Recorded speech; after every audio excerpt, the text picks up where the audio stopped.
Hello दोस्तों, आप सभी को all video hair YouTube channel में स्वागत है। जैसा कि पिछले क्लास में हम लोग क्लास 10th के संस्कृत व्याकरण पढ़ रहे थे, इसमें हम वर्ण प्रकरण से संबंधित उच्चारण स्थान को पढ़ रहे थे। उसमें हम नंबर 7 तक सूत्र पढ़ा दिए थे और आज हम लोग नंबर 8 में पढ़ेंगे।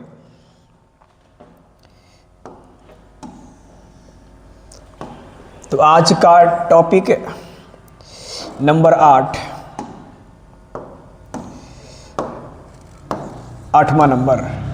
8वां सूत्र का नाम है, पिछले बार पढ़े थे नंबर 7 तक, तो 7वां था उदयतो कंठ तालु। आज 8वां नंबर है उदयतो कंठोष्ठम। उदयतो कंठोष्ठम। उदयतो कंठोष्ठम।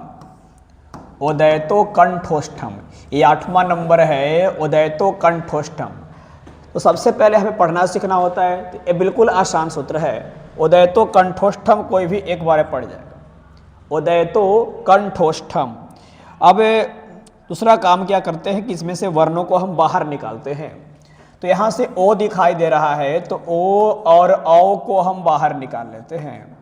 ओ और औ को बाहर निकाल लेते हैं और इन सब का उच्चारण हम कंठोष्ठम कर रहा है, अर्थात कंठ और ओष्ठ, अर्थात कंठ और ओष्ठ दोनों से करते हैं।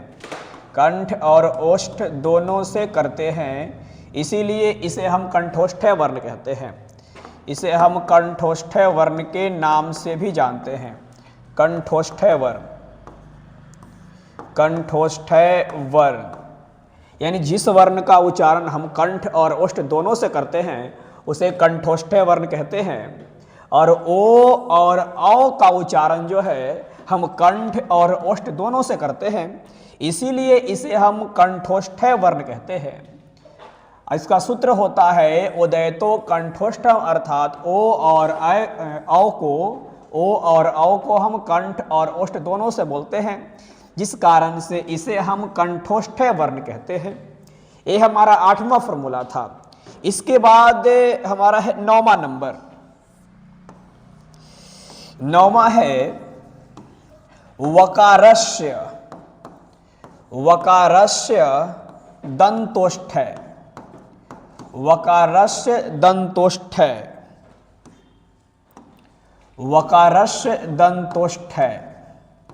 वकारस्य दंतोष्ठ, इस पर थोड़ा सा हम लोग ध्यान देंगे। वकारस्य दंतोष्ठ कहता है, यानी यहां से हमें व को निकाल लेना है और कहता है यहां पे दंतोष्ठ है, अर्थात दंत और ओष्ठ दोनों से उच्चारण करते हैं। दंत और ओष्ठ दोनों से उच्चारण करते हैं। दंत और ओष्ठ दोनों से उच्चारण करते हैं, इसीलिए इसे हम दंतोष्ठ वर्ण कहते हैं। इसीलिए इसे हम दंतोष्ठ वर्ण कहते हैं और इसका फॉर्मूला होता है वकारस्य दंतोष्ठ। वकारस्य दंतोष्ठ अर्थात व का उच्चारण दंत और ओष्ठ दोनों से किया जाता है। व का उच्चारण दंत और ओष्ठ दोनों से करते हैं, इसीलिए इसे हम दंतोष्ठ वर्ण कहते हैं। यानी जिस वर्ण का उच्चारण दंत और ओष्ठ दोनों से किया जाता है उसे हम दंतोष्ठ वर्ण कहते हैं। इसके बाद उच्चारण स्थान में सबसे अंतिम टॉपिक, सबसे अंतिम नंबर और हमारा 10वां नंबर, यानी 10 पे ही इसका बस हो जाता है। इसका नाम है जिह्वा मूलीय। जिह्वा मूलीय, जिह्वा मूलीय, जिह्वा मूलम। जिह्वा मूलीय, जिह्वा मूलम, एक सेकेंड, हाँ, जिह्वा मूलीय, जिह्वा मूलम, अर्थात इसमें जिह्वा मूलीय वर्ण को, जिह्वा मूलीय वर्ण को, जिह्वा मूलीय वर्ण को, वह वर्ण बताए थे कि 4 होते हैं, एक अनुस्वार, विसर्ग, उपधमानीय और जिह्वा मूलीय।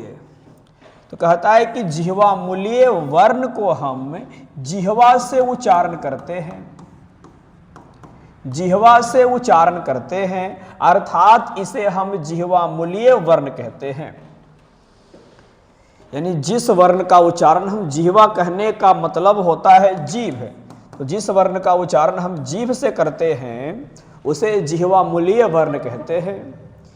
तो एक बार फिर से जिह्वा मूलीय जिह्वा मूलम सूत्र का नाम है। इसका अगर व्याख्या किया जाए तो यहाँ पे हम सिंपल भाषा में जिह्वा मूलीय वर्ण को बाहर निकालते हैं और इसका उच्चारण हम जिह्वा अर्थात कहे तो जीभ से करते हैं, इसीलिए इसे हम जिह्वा मूलीय वर्ण कहते हैं। तो यहाँ तक हमारी थी वर्ण की क्लास। तो अब हम लोग संस्कृत व्याकरण क्लास 10th के नेक्स्ट टॉपिक में आते हैं, जो यहाँ से हमें कुछ क्रिया के बारे में जान लेनी है ताकि हमें आगे चल करके बनाने में कुछ पढ़ने में सहूलियत हो जाए।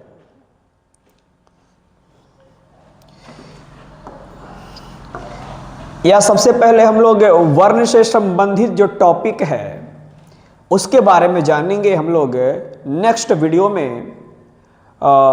इसका नाम है संधि, और संधि प्रकरण का जो संबंध है वह सीधा वर्ण से होता है।